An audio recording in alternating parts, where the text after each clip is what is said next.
ငြိမ်းချမ်းရေးဆိုတာဟာဒီအာဏာနဲ့လက်နဲ့ဖိနှိပ်ပြီးလုပ်လို့မရဘူးတဲ့နော်မြတ်စွာဘုရားကိုယ်တိုင်ကလည်းပဲ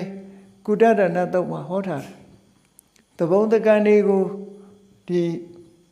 လက်နဲ့အပြိဒချေမုန်းပြစ်မယ်လို့လုပ်လို့မရဘူးတဲ့ကျန်တဲ့လူကပြန်ထလာအောင်ပါပဲမကြည့်တတ်ဘူးတဲ့ပြန်ထလာအဲ့ဒါကြောင့်မို့လို့ငြိမ်းချမ်းရေးလုပ်ပြီးဆိုရင်နှစ်ဖက်နဲ့အပေးအယူလုပ်ပြီးတူနဲ့တူခုနလိုကလေးစားခြေတဲ့စိတ်တွေဖြတ်ပြီးတော့မိတ်ဆွေဖွဲ့ပြီးတော့ဒါငြိမ်းချမ်းရေးလုပ်လို့ရမှာပဲအနုဘုဆိုရင်သူကလှုပ်လိုက်ရင်ကိုကလှုပ်လိုက်သူကတစ်ချက်ဆိုရင်ကိုကတစ်ချက်လှုပ်ရင်သူကနှစ်ချက်ပြန်လှုပ်လိုက်ဒီလိုနဲ့မဆုံးနိုင်တဲ့ဒီတန်တရားခရီးကြီးတွေကိုရောက်သွားနိုင်တယ်ဘယ်တော့မှငြိမ်းချမ်းမှုတဲ့အဲ့ဒါမြတ်စွာဘုရားလည်းအဲ့လိုခေါ်တယ်